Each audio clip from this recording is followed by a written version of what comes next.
the autumn of 1878, the Duke of Ashworth attended exactly one social event. He didn't want to go. His mother made him.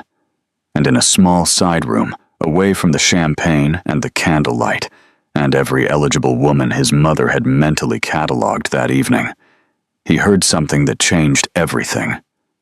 A violin, and the woman playing it didn't even look up when he walked in. This is the story of Edmund Ashworth, his mother Margaret, and a musician named Rose Calloway. It's a story about class and control, and what happens when a woman who has spent 30 years building walls around her son finally meets someone she cannot keep out. But we need to start earlier, because to understand Edmund, you have to understand what it costs a boy to grow up as the only man in a house full of grief. Edmund Ashworth was 7 years old when his father died. Not dramatically, not on a battlefield, or in some grand scandal. Robert Ashworth, the 5th Duke of Ashworth, caught a fever in February and was dead by March.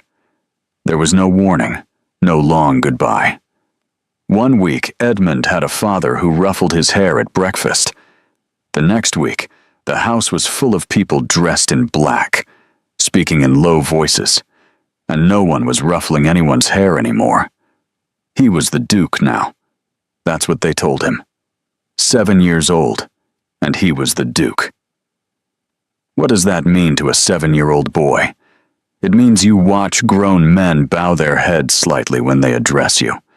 It means your mother's hand on your shoulder gets a little tighter in public and a little more desperate in private. It means you learn very quickly that the people around you need you to be something, steady, composed, worthy of the name, before you've even learned what you yourself actually are. There was no uncle who stepped in, no grandfather still living, no older brother. Edmund was it, the last Ashworth male, and the weight of that, invisible, unspoken, constant, shaped every single thing about him. He became a people pleaser because disappointing anyone felt dangerous. He became quiet because quiet men don't make mistakes. He became, by the time he was in his 20s, extraordinarily good at being in a room without really being there, present in body, elsewhere in every other sense. And his mother, Margaret, the Dowager Duchess, she did what she believed was right. She held everything together.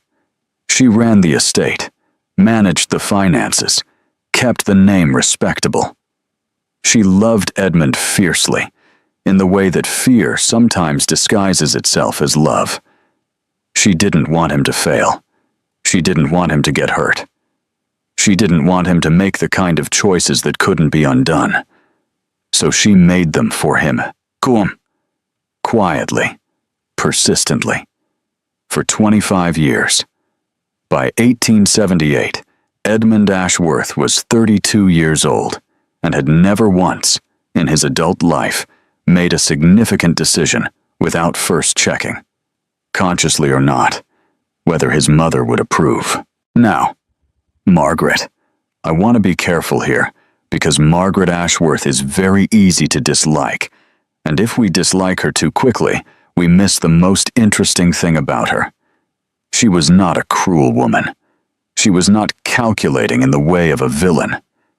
She was a woman who had learned, very young, that the world was not safe for people who made sentimental decisions, and she had spent the rest of her life making sure no one she loved would have to learn that the hard way. She had a list, an actual list. Whether it existed on paper or just in her mind depends on who you ask, but the contents were consistent. The right families, the right bloodlines, the right kind of girl for Edmund. Someone who understood what the Ashworth name required. Someone who would fit. She'd been refining this list for years. So in October of 1878, when Lord and Lady Pembridge announced their autumn ball, the kind of event where half of London's respectable society would appear, daughters prominently displayed, Margaret saw an opportunity. Getting Edmund to agree was another matter. "You haven't been out in weeks," she said at breakfast, in the tone she used when she was presenting a statement, as if it were merely an observation. Edmund looked up from his newspaper. "I've been perfectly occupied." Occupied. She repeated the word the way you repeat a word when you find it inadequate. "Edmund, the Pembridges have invited half the county. Lord Ashworth cannot simply, 'I'll think about it.' He said that a lot. 'I'll think about it.' It was his way of ending a conversation without technically losing it. But Margaret had 32 years of practice. By Thursday evening, Edmund was dressed, in the carriage, on his way to the Pembridge ball. He wasn't sure exactly how it had happened. It had happened the way weather happens, gradually, and then all at once. Margaret watched the carriage leave from the upstairs window. Please, she thought, not to God exactly, just to the general direction of fate. Let something good come of this evening. She was picturing a debutante, someone from a good family, perhaps a little shy, well-mannered. Someone suitable. She was not picturing what actually happened, but then no one ever is. No, the Pembridge ball was everything Edmund had expected, and nothing he could tolerate for more than 40 minutes. It wasn't that the people were unkind. They were perfectly pleasant. They said perfectly pleasant things in perfectly modulated voices, and laughed at the right moments, and asked after his health and his estate, with the precise level of interest that society demanded. And Edmund smiled, and responded, and refilled his glass, and smiled again, and felt absolutely nothing. This was the particular loneliness of being Edmund Ashworth. Not that he was unloved. He wasn't. Not that he was isolated. He was surrounded. But there was a specific kind of exhaustion that came from spending an evening performing warmth you didn't feel, in rooms where every conversation had an agenda barely concealed beneath the surface. He knew what these people saw when they looked at him. A title, an estate, a very eligible match. No one asked him what he actually thought about anything. Around 10:15, he excused himself from a conversation about hunting, a subject he found almost comically uninteresting, and slipped through a side door. The corridor was cooler, quieter. He followed it without particular intention, just away from the noise, past a row of portraits of Pembridge ancestors, looking variously stern and confused, and through a half-open door at the far end. It was a music room, small, underlit compared to the ballroom, smelling faintly of candle wax and old wood. There were chairs stacked against one wall, a piano, lid down, and near the window, standing with her back half turned to the door, a young woman with a violin tucked under her chin. She was playing something he didn't recognize. Not one of the formal pieces the orchestra had been cycling through all evening. Something else. Slower, a little irregular, like she was working something out rather than performing it. Edmund stopped in the doorway. She knew he was there. He could tell because there was a slight adjustment, not in the music, which continued, but in the set of her shoulders. The kind of adjustment that says, "I am aware of you, and I have decided to continue anyway." He found a chair, sat down. She played for perhaps another 3 minutes. Then she lowered the bow, turned slightly, and looked at him with an expression that was not unfriendly, but was also not particularly impressed. "The ball is that direction," she said, tilting her head toward the corridor.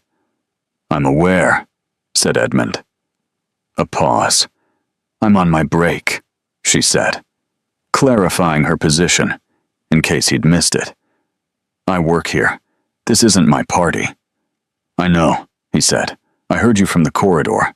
I thought—" He stopped. He'd been about to say, "I thought it was the most interesting sound in the building," which was true, but which also sounded like something a man says when he's trying to make an impression. He wasn't trying to make an impression. He just didn't want to go back. "I wondered," he tried again, if you might continue." She looked at him for a moment, the look of someone trying to determine whether a request is sincere or performative. Then she raised the violin again. She played for another 10 minutes. Edmund didn't move. When she finished the second time, she began packing her instrument with the efficient movements of someone who had done it 1,000 times. Edmund understood that this was his signal. "Thank you," he said, standing. "Good night," she said. Not unkindly, just, "This is where our interaction ends." He walked back toward the ballroom. His mother intercepted him near the entrance, her eyes bright with the particular energy of someone who has spent an hour surveilling a room. "There you are. I want to introduce you to the Hartley girls. The eldest is quite—" "Of course," said Edmund. He smiled. He was introduced. He said the right things. But his mind was still in that side room, with the irregular music and the woman who hadn't stopped playing when he walked in. He didn't tell his mother about the musician. Not that evening, not in the days that followed. He wasn't sure why exactly. Perhaps because there was nothing to tell. He'd sat in a room and listened to someone play, and she'd told him good night, and that was the end of it. Except it didn't feel like the end of it. He found out her name 3 days later, Rose Calloway. He asked the Pembridge's event coordinator, casually, as if it were a passing curiosity. He was given a name and a street, offered with the mild bemusement of someone who had never before been asked this particular question by someone of Edmund's standing. He stood on her street on a Tuesday morning, the Duke of Ashworth, outside a terraced house in the unfashionable part of the city, and knocked on the door. Rose Calloway answered it. She looked at him, then at the street behind him, as if confirming there was no carriage, no entourage, no reasonable explanation for this. "I'd like to hear you play again," Edmund said. A long pause. "My public concerts," said Rose, "are advertised in the Thursday paper. You're welcome to purchase a ticket." She closed the door. Edmund stood on the step for a moment. Then he went home, found the Thursday paper, located the advertisement, and bought a ticket. Margaret noticed he was going out that evening. She noticed the particular way he dressed, not for a formal occasion, but with a kind of intention she hadn't seen before. Maybe someone caught his eye. At the Pembridge ball, she thought. Finally. She had no idea she was right. Before we go any further, we need to talk about Rose Calloway, because it would be very easy in a story like this to let Rose exist only in relation to Edmund, the woman who changed him, the woman Margaret opposed, the woman at the center of the conflict. But Rose had a whole life before Edmund Ashworth knocked on her door. And if you don't understand that life, you won't understand why she kept closing it on him. Rose was 26 years old in 1878. She'd grown up in the kind of household where money was not a crisis, but was always a conversation. Her father a music teacher, her mother taking in sewing work during the lean months, both of them people who believed deeply in doing things properly, and never quite had the resources to do them lavishly. It was a warm house, a real house, in the way that some houses are real and some are just well decorated. Her father had taught her violin from the age of 5, not because he thought she'd be a prodigy, though she was good, genuinely good, but because he believed music was one of the few things the world couldn't take from you once you had it. You could lose a job, lose a house, lose a great many things. But if you could play, you always had something. She'd taken that seriously. By her mid-20s, she was working regularly. Balls, private concerts, the occasional church event. It was not glamorous work. It was work. You arrived early, you set up, you played what was requested, you were paid, you left. The people who hired you were rarely unkind, but they were also, with very few exceptions, not particularly interested in you as a person. You were a service, a pleasant one, but a service. Rose had made a kind of peace with this. She wasn't bitter about it. Bitterness requires a sense that things should have been otherwise, and Rose was too practical for that. But she was clear-eyed. She knew exactly how these rooms worked. She knew the difference between someone who genuinely heard the music and someone who wanted the music as decoration. She knew when she was being seen and when she was being looked through. Which is why, at the Pembridge Ball, when a man in an expensive coat walked into the room where she was playing her break piece, the one she played for herself, not for anyone else, and simply sat down and listened, she noticed. She noticed because he didn't say anything. He didn't compliment her immediately, which was what people usually did when they wandered in, a reflex, like saying "bless you" after a sneeze. He just sat and listened, with the kind of attention that's actually quite rare and therefore quite recognizable. She still gave him nothing. She had learned, in 26 years, that giving things to people in expensive coats on the basis of one good impression was a reliable way to be disappointed. But she noticed. The Thursday concert was in a small hall near the river, 40 seats maybe, half of them filled, which was a decent turnout for the kind of event that didn't advertise itself aggressively and relied on a loyal, if modest, audience. Rose played 3 pieces in the first half. Standard program.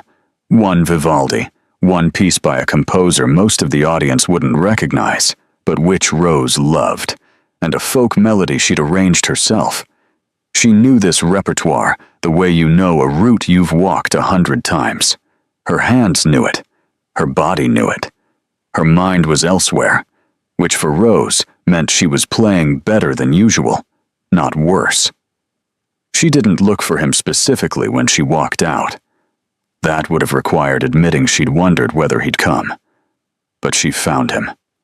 3rd row from the back, on the left, alone. No companion. No companion he was pretending not to have brought. Just a man in a good coat, sitting in a 40-seat hall near the river on a Thursday evening, holding a program he didn't appear to be reading. She played the Vivaldi. At the interval, she stayed backstage. She had learned that going out during the interval created conversations she didn't always have the energy for. She drank tea from a small cup and listened to the muffled sounds of the audience through the door. He didn't come backstage, which she'd half expected. It's what people who wanted something from her usually did, used the interval as an opportunity to introduce themselves properly, to say something about her playing that was designed to open a door. He didn't. She played the second half. He stayed for all of it. She could tell without looking directly. There was a quality to an audience when everyone was still, and she had developed, over years, a sensitivity to disruption. He didn't disrupt anything. At the end, he applauded, stood up, and left. Rose packed her violin in the case that had belonged to her father, clicked the clasps shut, and stood there for a moment in the empty hall. She thought, well, that was all. Just, well. But she thought it twice. He came back to her street the following week. Rose opened the door and looked at him with an expression that said, quite clearly, "You again." "I wanted to say," Edmund began, "that the second piece in the first half, the one I didn't recognize." "Fauré," said Rose. "Most people don't recognize it." "It was remarkable." "Thank you." A pause. He was standing on her doorstep with no particular plan, which Rose could tell because people with plans have a different energy. They arrive with the energy of someone about to say something. He'd arrived with the energy of someone who'd simply needed to go somewhere and had chosen here. It was, despite herself, slightly disarming. "Do you always attend concerts alone?" she asked. She wasn't sure why she asked it. Curiosity, maybe, or the beginning of a theory she was testing. Edmund considered this. "I find," he said, "that when you bring someone, you spend the evening managing their experience of it. Whether they're enjoying themselves, whether they need another drink. You're not really listening anymore." Rose looked at him. That's a very specific thing to have worked out, she said. I've had a lot of concerts to work it out in. She almost smiled. She stopped herself. I have a lesson in 20 minutes, she said. Of course. He didn't move immediately, though, just stood there for a moment, in the way of someone who has more to say and has decided not to say it yet. The program for your next concert, is it the same repertoire? Mostly. I'm adding something at the end. I'll look for the advertisement, he said. He left. Rose closed the door, leaned against it for approximately 2 seconds, and then went to prepare for her lesson.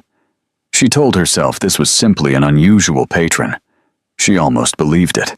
Back at Ashworth House, Margaret was constructing a theory. Edmund was going out, regularly, with a kind of quiet purpose she hadn't seen in him before. He was dressing carefully but not formally, not the way you dress for dinners and obligations, but the way you dress when you care how you appear to one specific person. He was reading in the evenings, which he'd always done, but now sometimes he'd stop and stare at the page for a while without really reading it. She knew these signs. She'd been watching Edmund for 32 years. She also knew that he wasn't telling her anything, which meant he'd correctly predicted she would have opinions. She told herself this was promising. He was clearly interested in someone. She ran through the possibilities from the Pembridge ball. The Hartley girl had seemed taken with him, and the younger Fairfax daughter had asked after him twice since the event, which was almost certainly deliberate. She allowed herself a cautious optimism. One evening, she asked very casually. She had perfected the art of the casual question. You seem in better spirits lately. Edmund looked up. Do I? You've been going out. Yes. Anyone I know? A pause. Just long enough to be noticeable. No, Edmund said, and returned to his book. Margaret sat with that answer for several days. She told herself it meant nothing. People kept things private until they were certain. That was sensible. That was what she would have done. But there was something in that pause that she couldn't quite put down. She filed it away. She waited. She was very good at waiting. She had no idea she was waiting for the worst possible news. The invitation arrived at Rose's address on a Wednesday. Cream paper, good quality, handwritten. Not by a secretary, she could tell by the slight inconsistency in the pressure of the pen, someone who didn't write formal invitations very often. Dear Miss Calloway, I am hosting a small musical evening at Ashworth House on the 14th. If you are available and willing, I would be grateful for your participation. A fee has been arranged with your usual booking contact. E. Ashworth. Rose read it 3 times. The fee was generous, more than generous. It was the kind of fee that made an offer difficult to decline on practical grounds, which she suspected was intentional. She was not sure whether to find this thoughtful or irritating. She decided, provisionally, both. She accepted. The evening itself was small, perhaps 15 guests, scattered across 2 rooms, the kind of gathering that called itself informal, while still operating by every rule of formality, just slightly relaxed. Rose arrived early, as she always did, and was met by a housekeeper who showed her to the music room. Edmund appeared 20 minutes later. He looked, she thought, slightly nervous, not in a way that was visible to the room, but in the way that was visible to someone paying attention. Thank you for coming, he said. It's a booking, said Rose. Thank you for the fee. Of course. A pause. How are you finding the instrument? The acoustics in this room? I wasn't certain. It's a good room, she said. And it was.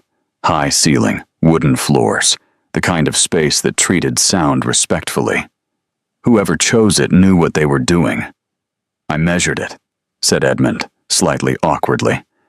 There are apparently ways to estimate acoustic quality before. He stopped. It doesn't matter. I'm glad it works.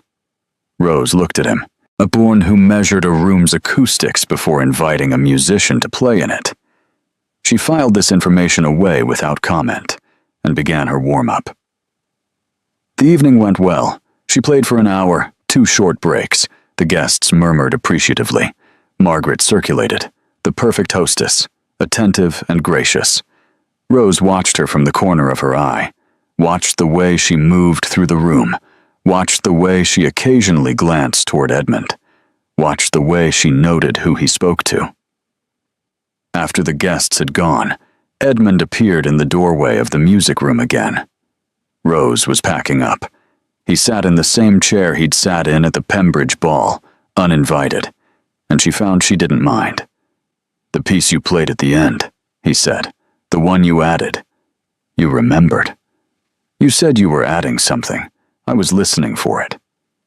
She looked at him properly then, not the glance she'd given him at the door, not the measured sidelong attention she'd been paying him all evening. Actually looked. "My father wrote it," she said. "Technically, he never finished it. I finished it." "When did he die?" It was a direct question. Most people skirted it, said "I'm sorry for your loss," and moved efficiently past. He just asked. "4 years ago," she said. "Mine was when I was 7, said Edmund. "I barely remember what he sounded like. His voice, I mean." A silence settled between them. Not uncomfortable. The kind of silence that happens when 2 people have said something true at the same time and are both deciding what to do with it. "You measured the room," Rose said. "I did." "Why?" Edmund thought about this. "Because I wanted it to be right," he said. "For you. To play in." Rose put the violin in the case, clicked the clasps. "Good night, Your Grace," she said. But she said it differently than she had at the Pembridge ball. "Not this is where our interaction ends. More like, I need to think about this." She walked home through the cold evening air and thought about it the entire way. In the drawing room, Margaret poured herself a small glass of something and turned over the evening in her mind. The guests had been pleasant. The music had been lovely. Edmund had seemed almost alive, in a way that she found both gratifying and, for reasons she couldn't quite name, unsettling. She'd noticed him in the doorway of the music room after the guests left. She'd noticed who he was in the doorway for. She set down her glass. "No," she thought. "Absolutely not," and began, quietly, to make a plan. There is a particular kind of mother who loves her child so completely, so absolutely, that she can not tell the difference between protecting him and controlling him. Margaret Ashworth was that kind of mother. And by the morning after the musical evening, she had made a decision. This would end. Quietly, efficiently, and before it became something that couldn't be undone. She'd seen the way Edmund looked at that girl. She'd seen it, and she recognized it, because she had a memory she kept in a very locked place, a memory of being young and looking at someone the wrong way, and what it had cost her. She was not going to let Edmund make that mistake. The question was how. Margaret was not a dramatic woman. She didn't believe in scenes. Scenes were for people who had already lost control of a situation. She believed in quiet pressure, applied consistently, in the right places. Water on stone.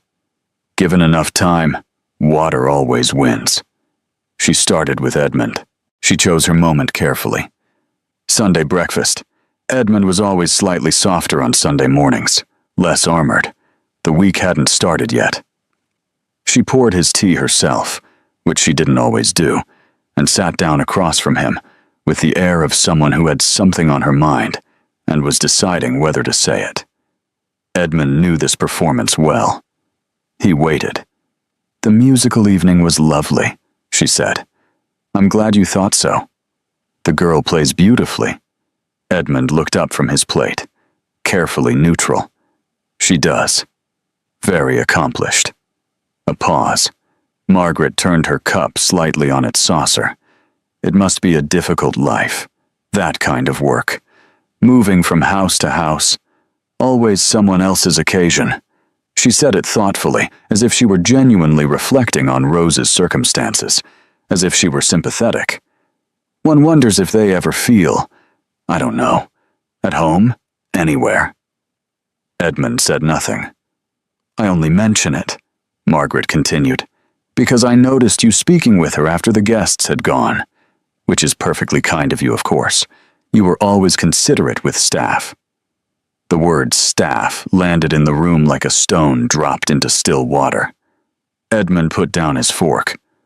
She wasn't staff, Mother. She was a hired musician. Of course, that's what I said. It wasn't what she'd said. They both knew it. Edmund picked up his fork again. A long silence.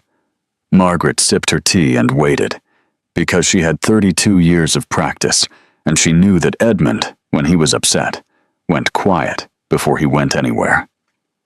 I've been to her concerts, Edmund said. 3 of them. We have spoken on several occasions. Margaret looked at him with an expression of such careful, loving concern that it was almost impossible to argue with. Edmund, I'm not suggesting anything improper. I simply... She paused. You are the Duke of Ashworth. You understand what that means. The decisions you make are not only yours. They never have been. Edmund looked at his mother. She looked back at him with complete sincerity. He said, I'll think about it. He left the table early. Margaret remained, finished her tea, and noted, with the precision of someone keeping score, that he hadn't said she was wrong. While Margaret was applying pressure from one end, Rose was going about her life with the determined practicality that had always characterized her. She had 4 students that week, 2 children, 1 middle-aged banker who'd decided in a burst of ambition that he would learn the violin and was now discovering what that actually involved, and a teenage girl who was genuinely talented and knew it, which made her both a pleasure and an occasional headache to teach. She had 2 bookings, a dinner party on Thursday, a church concert on Saturday. She had, in the spaces between these things, a persistent and somewhat annoying awareness of Edmund Ashworth. Not romantic, she told herself. Analytical. He was an unusual person. She was simply trying to understand what made him unusual. This was a normal thing to do. She thought about the room he'd measured. She thought about the way he'd asked about her father, directly, without flinching, as if grief were a normal subject for conversation rather than something to be navigated around. She thought about the fact that he'd sat through 3 of her concerts without once trying to impress her with his knowledge of music, which was the thing that men who wanted to impress her with their knowledge of music always did. She thought, he's either genuinely good, or he's very good at appearing genuine. She thought, I'm not sure I know how to tell the difference. She thought, I should probably be more careful. She thought all of this while teaching the banker his scales, which he was murdering enthusiastically, and she kept her expression perfectly encouraging throughout, because that was her job, and Rose Calloway was good at her job. The invitation arrived on a Monday, Margaret's handwriting this time, different from Edmund's, more controlled, each letter placed with intention. Dear Miss Calloway, I would be very pleased if you would join me for tea on Wednesday at 3 o'clock. Margaret, Dowager Duchess of Ashworth. Rose read it and felt something cold move through her chest. She knew what this was. She'd grown up without illusions about how these things worked. A woman like Margaret Ashworth did not invite musicians to tea out of social warmth. This was not a friendly gesture. This was a conversation that had already been decided and simply needed to be delivered in person. She went anyway, because Rose Calloway did not, as a rule, avoid things. The drawing room at Ashworth House was immaculate. Not comfortable. Immaculate. Every surface placed, every arrangement considered. Margaret was already seated when Rose was shown in, which was a choice, because it meant Rose had to cross the room to her, rather than them meeting at the door. Small things, deliberate things. "Miss Calloway," Margaret gestured to the chair across from her. "Thank you for coming. Please, sit." The tea was poured. There were small sandwiches, which neither of them ate. There was a brief, practiced exchange about the weather and the city that Rose understood to be the opening formality, and she matched it precisely, because she had not grown up in London without learning that every room has its own language. Then Margaret set down her cup with the slight finality of someone changing registers. "You're very talented," she said. "I hope that's clear. I have nothing but admiration for your playing." "Thank you," said Rose. "And I imagine you're an intelligent woman. You've built a life for yourself with real skill. That's not nothing in this city." "No," said Rose. "It isn't. So I'll speak plainly," said Margaret, "because I think you'd find anything else insulting." Rose waited.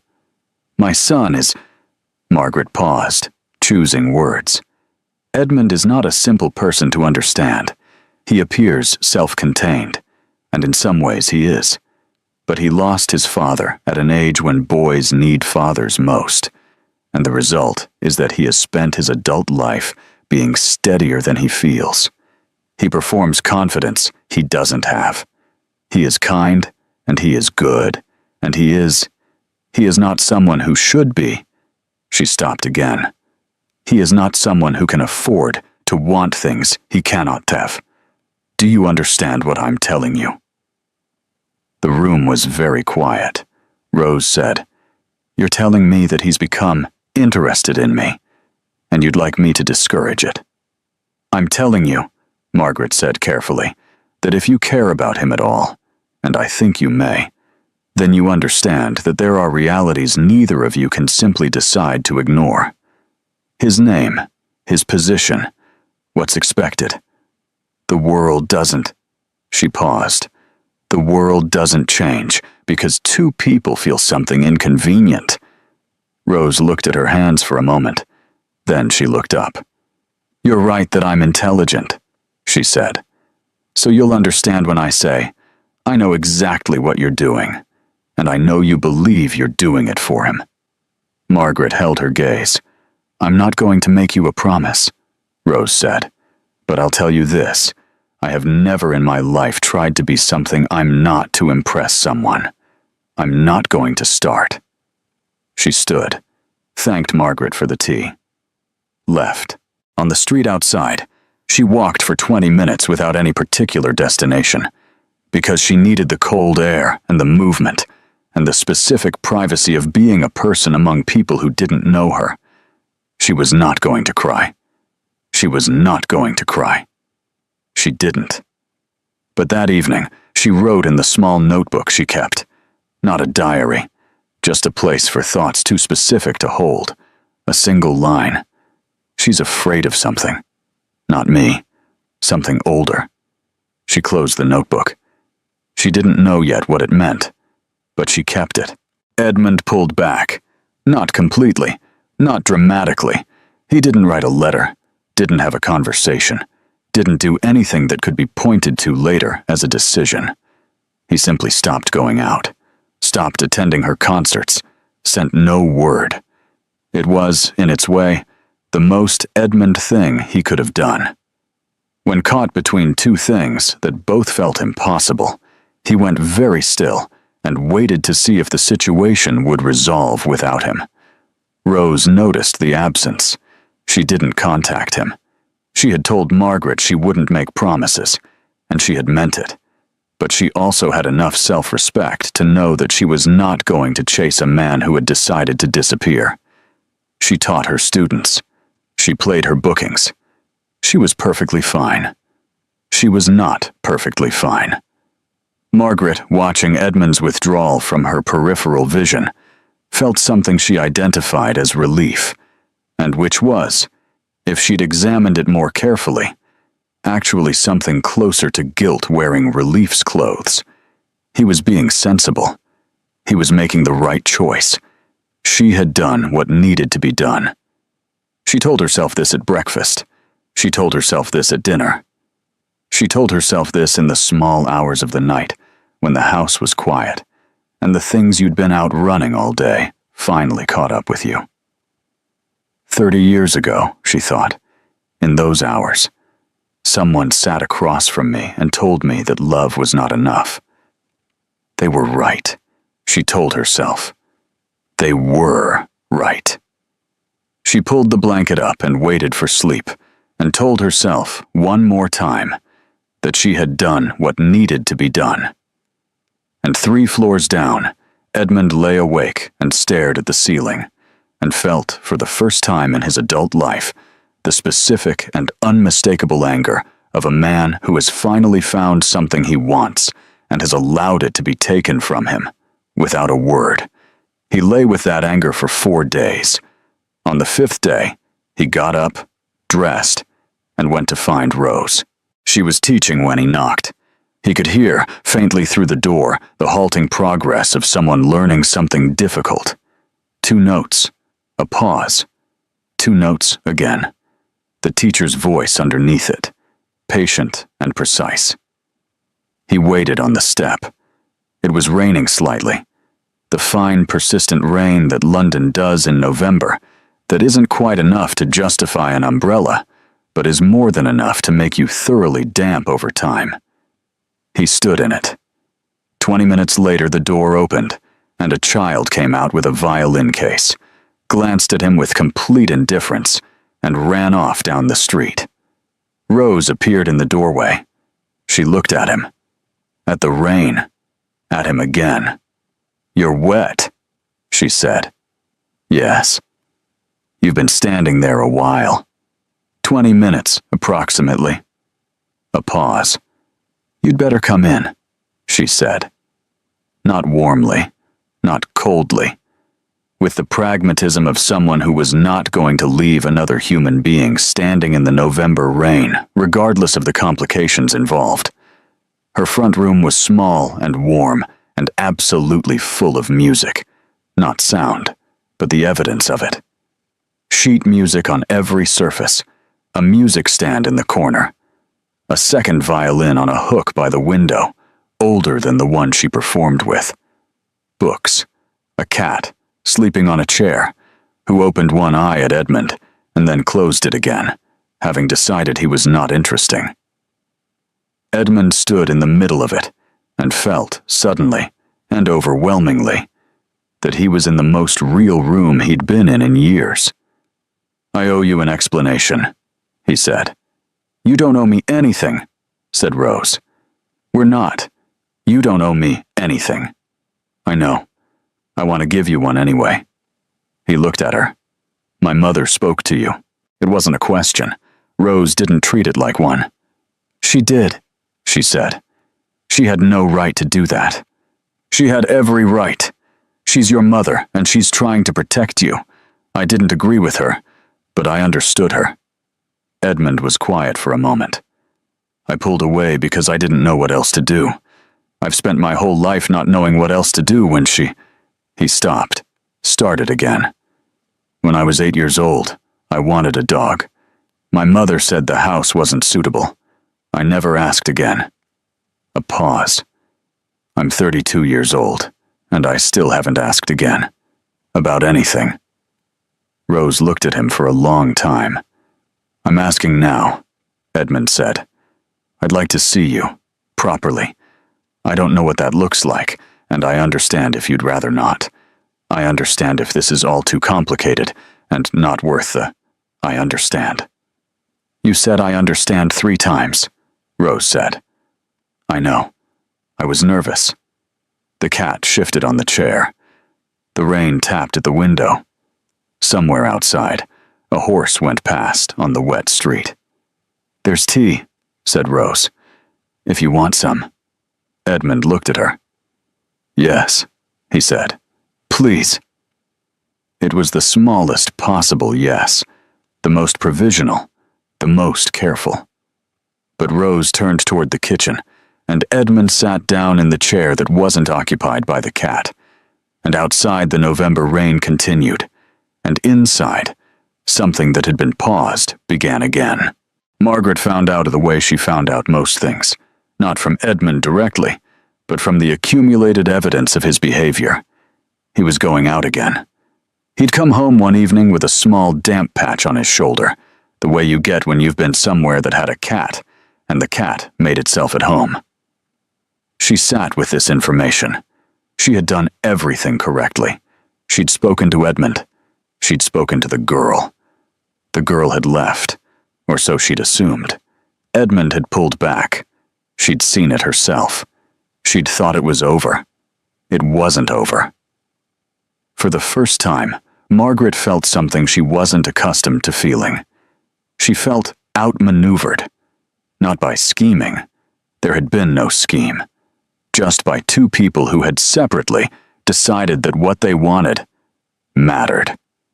She sat in her chair by the fire and felt old in a way that had nothing to do with age. And she thought about a boy she'd known once, 40 years ago.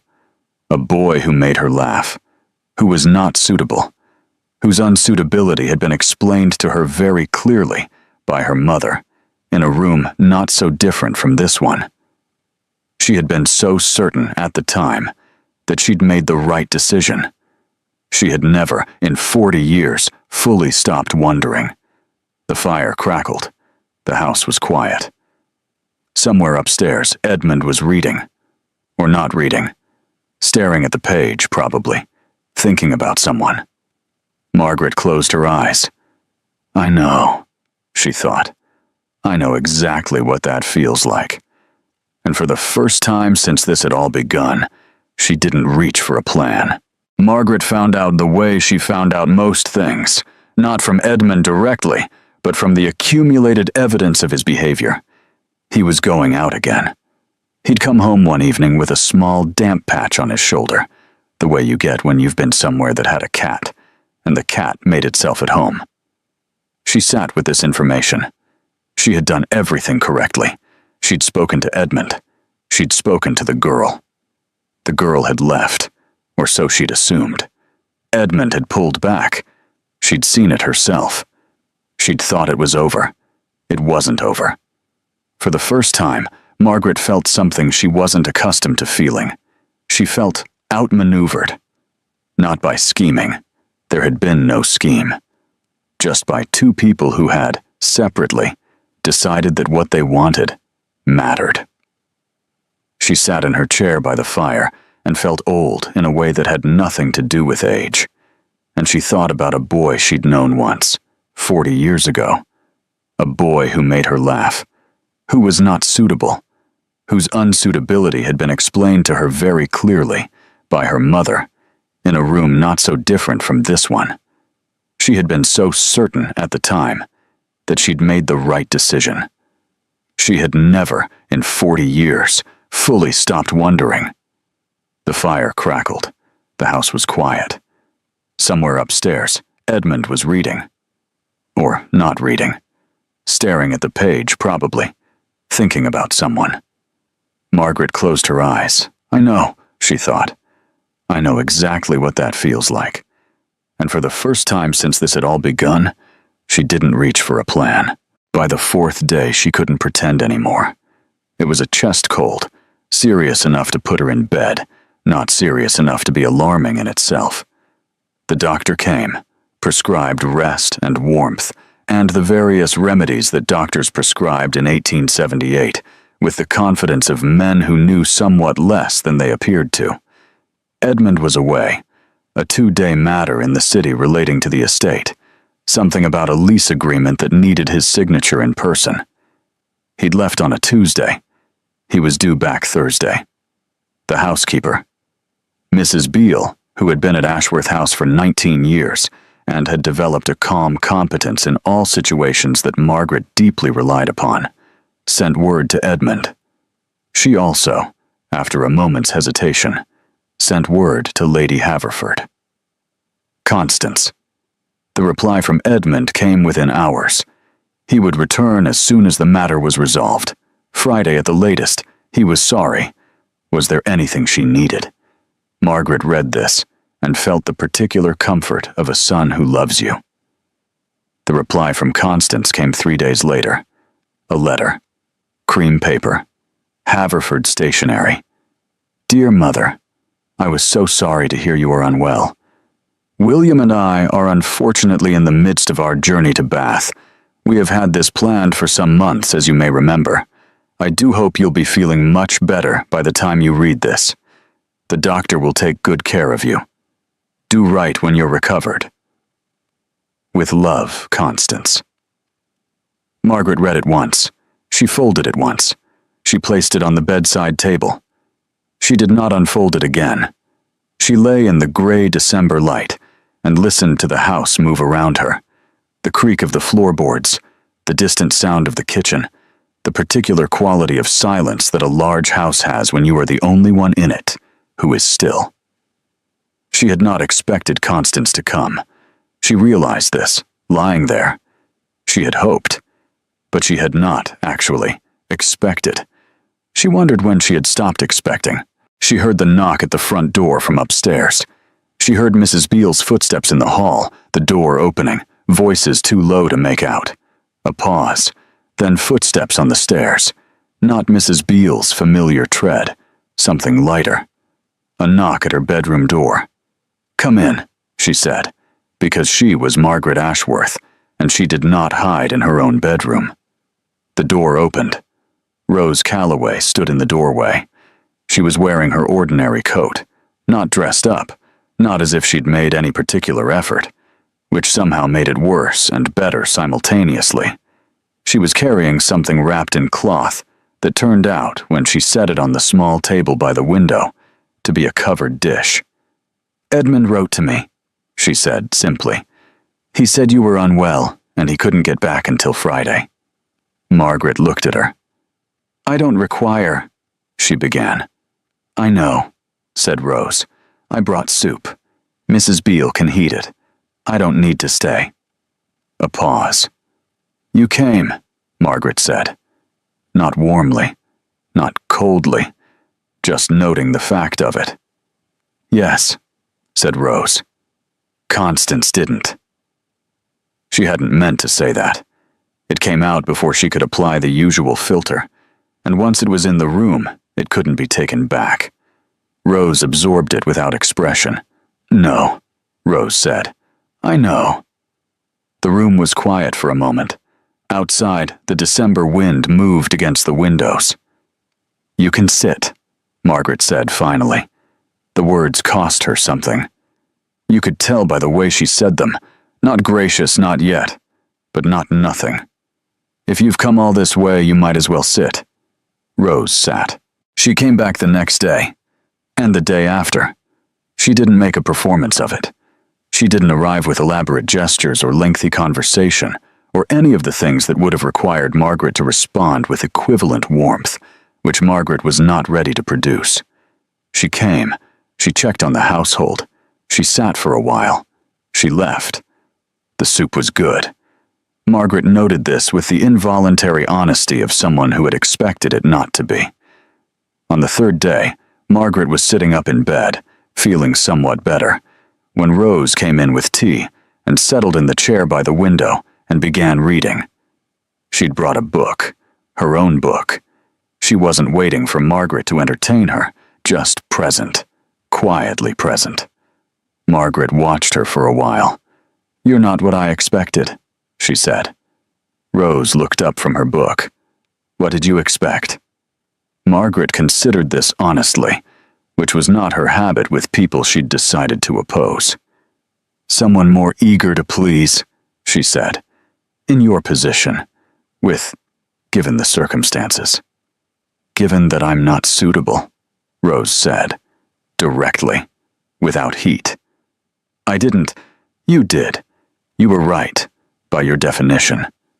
Rose closed her book, not dismissively, just marking her place. I know what I am. I know what he is. I'm not confused about it. Then why? Because he measured the room, Rose said. Margaret blinked. Before the musical evening, Rose said. He measured the acoustics of the room before inviting me to play in it. He wanted it to be right. For me. He didn't mention it to impress me. I found out from one of your staff by accident. He just did it and didn't say anything about it." She paused. "That's who he is. That's what I am. That's why." Margaret was silent for a long moment. "He learned that from his father," she said finally. Her voice was quieter than it had been. "Robert was like that. Quiet kindnesses. Things he did without needing them noticed." She stopped. Something had shifted in her face, not collapsed, but loosened. The way ice sounds before it moves. "Edmund was so young when he died," she said. "He doesn't remember it, but it's in him somewhere. Those things get in." Rose didn't say anything. She understood, with the instinct of someone who had learned when to speak and when to let silence do its work, that this was not a moment for a response. Margaret turned toward the window. "He needs someone who sees that," she said. Not to Rose, exactly. Not to herself, exactly. To the space between. He's needed it for a long time. The light came through the glass, gray and thin, the specific light of December in London. Neither of them spoke for a while. That evening, after Rose had gone, Margaret asked Mrs. Beale to bring her the letter. She read it again. Properly this time. Not the quick, appalled reading of the first time, but slowly, the way you read something when you're trying to understand it rather than survive it. "We have had this planned for some months, as you may remember." She did remember. Constance had mentioned Bath. It had seemed, at the time, like a reasonable future plan.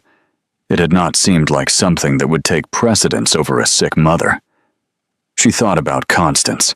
She tried to do it honestly, without the softening lens of maternal loyalty, which was difficult, because that lens had been in place for 34 years, and removing it was like trying to see a room without the light you'd always seen it by. Constance had married well. Constance had done everything correctly. She had chosen William Haverford with exactly the clear-headed practicality that Margaret had always said was necessary, and she had built exactly the life that Margaret had always said was possible. And she was in Bath, and a girl from the unfashionable part of the city, the daughter of a music teacher, a woman Margaret had brought tea into her best drawing room in order to discourage. That girl had shown up 3 days in a row with soup and books, and the particular quality of presence that doesn't ask for anything back.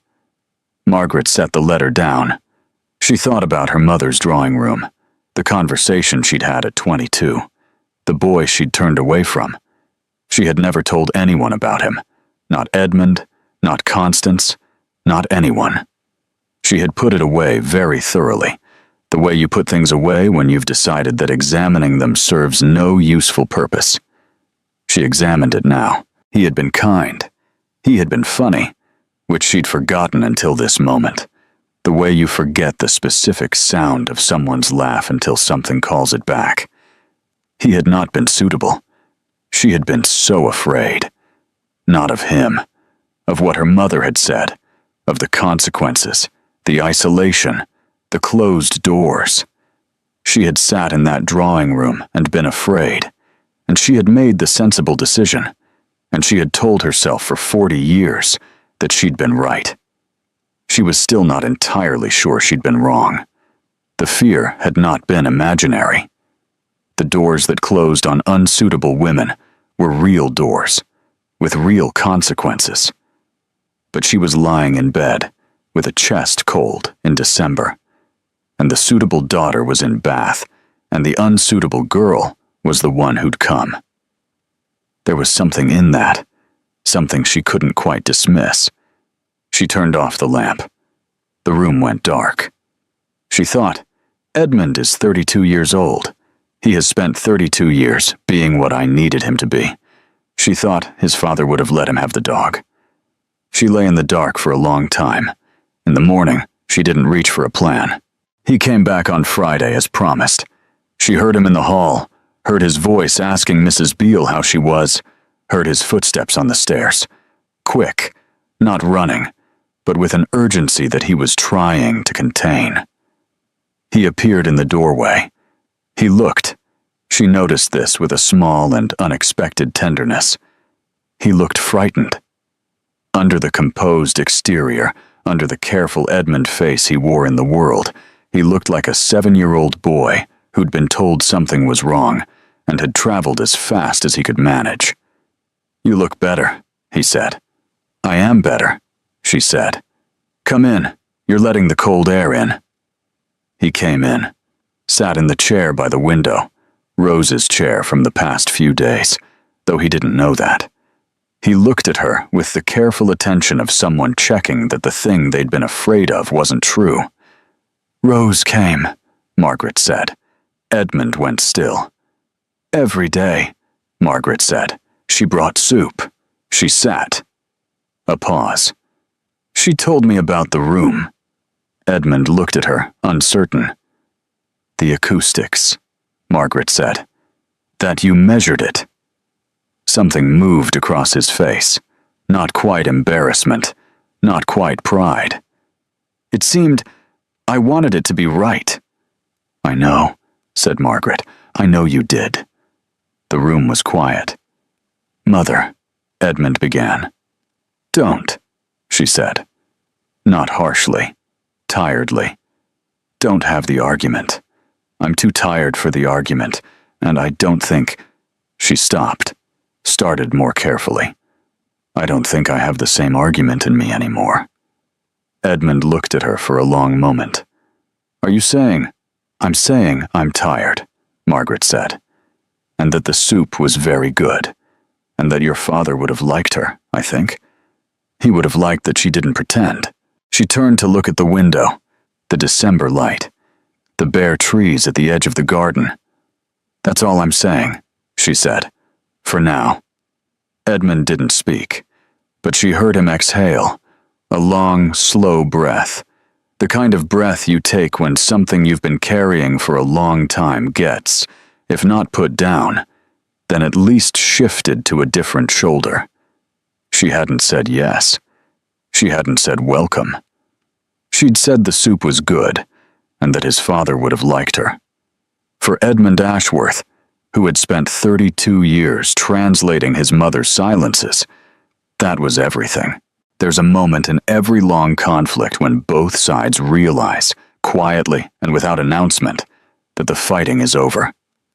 Not because anyone won, not because anyone surrendered, but because something happened that made the original terms of the battle feel very small. For Margaret Ashworth, that moment had come in a dark bedroom in December, with a folded letter on the bedside table, and the memory of a boy she hadn't thought about in 40 years. She didn't tell Edmund any of this. She didn't tell Rose. She didn't tell anyone, because Margaret Ashworth had never in her life been the kind of woman who narrated her own interior transformations. She simply shifted, imperceptibly to most people, perceptibly over the weeks that followed, to the two people watching most closely. She stopped making comments at breakfast. She stopped asking Edmund where he was going with the particular inflection that meant she already knew and disapproved. She stopped scheduling conflicting engagements on the evenings he had plans. Edmund noticed immediately. He didn't say anything, because he had inherited his mother's understanding that some things are too fragile to be spoken aloud before they've had time to become solid. Rose noticed because one afternoon in January, she arrived at Ashworth House. Edmund had asked her to lunch, a small thing, carefully casual, and Margaret passed through the drawing room, nodded at her, and said, "Miss Calloway," in a tone that contained, for the first time, nothing pointed. Just her name. Just that. Rose said, "Your Grace," and Margaret moved on, and Edmund watched from across the room with the expression of a man witnessing something he'd stopped believing was possible. It wasn't warmth. Not yet. Warmth would take longer, would take, in fact, the better part of a year, and would arrive not in a single moment but in accumulations. A question asked and genuinely listened to, a meal shared without performance, an afternoon in the garden where Margaret showed Rose the roses her husband had planted 30 years ago and said, without quite looking at her, that they needed someone who understood them. But the ceasefire was real, and in a battle that had been about control for 30 years, a ceasefire was extraordinary. The moment that finished it, really finished it, the last locked room in Margaret, came in March. Edmund had been ill, nothing serious. 3 days of fever and misery, and the specific indignity of being unwell in your own house, while trying to maintain the appearance of a man who is managing perfectly. Rose had been in and out, which Margaret had by this point stopped actively resisting. She'd even once brought tea upstairs herself without being asked, set it on Edmund's bedside table, and left without comment. On the 4th day, Edmund was better. Rose arrived in the afternoon. Edmund was downstairs in the music room, a room he'd opened up more since the evening of the small concert, as if he'd rediscovered it. Margaret was in the hall when she heard it. Edmund, at the piano. She knew his playing. He'd had lessons as a child, had stopped when he was 12, had occasionally returned to it in private moments ever since. He was not a performer. He'd never wanted to be watched. And then Rose's violin, not a piece, not something rehearsed. The kind of playing that happens when two people are simply in the same room with their instruments and time, and one begins something, and the other finds it. She'd heard this described, but never understood it. The way music between two people who trust each other has a quality that music between two strangers never quite reaches. Something unhurried, something that doesn't need to arrive anywhere. She stood in the hall and listened. She thought about Robert, her husband, Edmund's father. He had played the piano badly and enthusiastically, and with great happiness, and she had sat in that same room 30 years ago and listened and thought, this is enough. Whatever else the world is, this is enough. She had forgotten that. She had been so busy protecting Edmund from the wrong life that she had forgotten to show him what the right one felt like. He seemed to have found it anyway. She stood in the hall for a long time. She didn't go in. That room was not hers right now. But she stood there, and she listened, and somewhere in the space between one breath and the next, the last thing she'd been holding, the last rigid, frightened, 40-year-old conviction that love needed to look a certain way to be real, let go. It didn't make a sound. These things never do.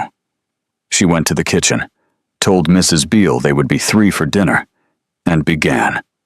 Slowly, privately, in the way she did all important things, to figure out how to say welcome to someone without ever quite having to say the word. That's where we'll leave them. Not at a wedding, not at a grand gesture, not at a scene where every feeling is named and resolved and tied with something neat. Because real life doesn't do that. Real life gives you a woman standing in a hallway, listening to her son play piano with someone she'd tried to send away. Real life gives you a ceasefire that nobody announces, a warmth that arrives in small installments, a dinner for 3 that becomes, over time, simply the way things are. Edmund and Rose were married the following autumn. A small ceremony, her idea, and he agreed immediately, which Margaret noted and chose not to comment on. Margaret sat in the front row in a gray dress and held her hands in her lap. And when Edmund looked at her from the altar, she gave him a nod that contained, if you knew her, everything. She was not, even then, a woman who cried in public. But afterward, when the guests had moved to the garden, and Edmund was somewhere with Rose, and the light was doing something particular through the windows of Ashworth House, Mrs. Beale found her in the hall and asked if she needed anything, and Margaret said, "No, thank you, Beale. I'm quite all right." And she was. For the first time in a long time. Not because everything had gone as planned, not because she'd won, but because she was standing in her house listening to laughter in the garden, and none of it had gone as planned, and all of it was real. She was quite all right. Edmund and Rose had 2 children, a girl and a boy, in that order, which Edmund privately considered the correct order, though he never said why. Rose continued to play, not out of financial necessity after the marriage, but because she had never been the kind of woman who gave up the thing that was most hers, and Edmund had never, not for a single moment, suggested she should. She taught as well. She opened a small music school in the east of the city, the kind of neighborhood she'd grown up in, and she ran it with the same practical warmth she brought to everything. Edmund was on the board. He handled the lease negotiations and attended every student concert, including the ones featuring children who were not yet, charitably speaking, ready for an audience. Margaret lived at Ashworth House until she died, in 1894, at 71.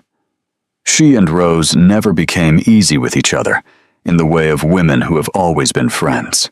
There was always, between them, the memory of what had been said in that drawing room, over untouched sandwiches, and the scar of it, though healed, remained. But they became something more interesting than easy. They became honest. Margaret told Rose things she told no one else, about Robert, about the boy she hadn't married, about the fear that had run the whole machinery of her life for 40 years. Rose listened, and didn't offer comfort that wasn't true, and made tea, and stayed. At Margaret's funeral, Edmund spoke briefly and well.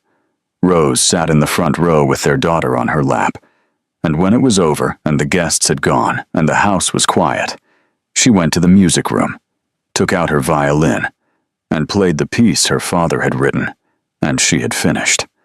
The one she'd played the night Edmund had first asked her what the music was.